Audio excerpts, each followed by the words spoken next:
माननीय मुख्यमंत्री जी एक हफ्ता पहले जातिगत जनगणना कराए। उस जातिगत जनगणना में साबित हुआ कि बिहार में सबसे ज्यादा अगर पिछड़ी जाति में अगर सबसे बड़ा संख्या है तो एक नंबर में यादव जी है 14%, और दूसरा नंबर पे कोई जात है तो साबित हो गया कि निषाद समाज है जो 10% है।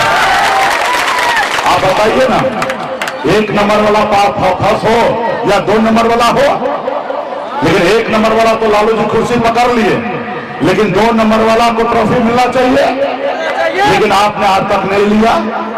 और 3 नंबर, 4 नंबर, 10 नंबर, 20 नंबर पे जो है वो बिहार का मुख्यमंत्री बन गया और आप हवे में है।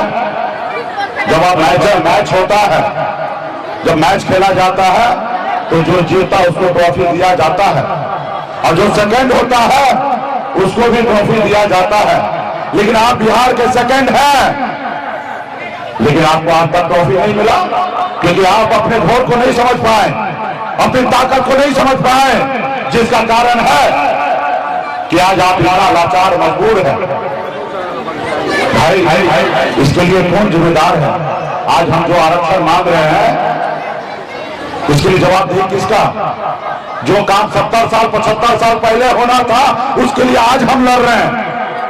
आप बताइए ना, बिहार, बंगाल, उड़ीसा, झारखंड पहले एक ही राज्य हुआ करता था, लेकिन बिहार से बंगाल अलग हुआ। बंगाल में निषाद को आरक्षण है एससी का, लेकिन बिहार में नहीं है। ये हम कोई भीख नहीं मांग रहे, ये मेरा अधिकार है, लेकिन आप अपने अधिकार को नहीं ले पाए। आज मैं यूपी, बिहार, झारखंड जाता हूं, 137 जिला घूमता हूं, और 137 जिला में एक भी निषाद का बेटा कलेक्टर नहीं है।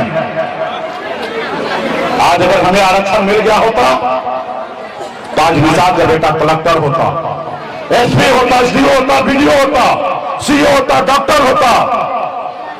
लेकिन आरक्षण नहीं मिलने के कारण आज आपके बच्चे सिर्फ मछली मारने के लिए मजबूर है, दूसरे के खेत में काम करने के लिए मजबूर है, अपने घर परिवार छोड़कर दूसरे प्रदेश में जाने के लिए मजबूर है। उसके लिए कौन लड़ेगा? आप ही को लड़ना पड़ेगा। अभी 4 महीने के बाद ठंड आएगा, 3 महीने के बाद दिसंबर जनवरी का महीना होता है, बहुत ठंड होता है बिहार में। लोग अपने घर से नहीं निकलते हैं क्योंकि ठंड लग जाएगा। लोग अपने कंबल से बाहर नहीं निकलते हैं, लोग अपने रजाई से बाहर नहीं निकलते हैं, लेकिन उसी जगह आपका बेटा, आपका भाई, आपका पति घर से बाहर निकलता है, मछली मारने के लिए तालाब में उतरता है, पानी में, फिर मछली मारता है इसे ठंड में, फिर वो बाजार में बेचता है, तब उसके घर पे चूल्हा जलता है। आप बताइए ना, कितने मजबूर है आपका बच्चा? क्या उसका अधिकार नहीं है? जैसे दूसरे लोग अच्छी जिंदगी जी रहा है, वैसे आपके बच्चे को अधिकार नहीं है अच्छा जिंदगी जीने के लिए? इसके लिए कौन लड़ेगा? आज आप देखते होंगे, आप बच्चे को जिंदगी जन्म तो देते हैं, जब बच्चा जन्म लेता है निषाद कुल में, बचपन से लेकर बुढ़ापा तक वो गरीबी के जंजीरों में बंधा हुआ रहता है, कुछ नहीं कर पाता है।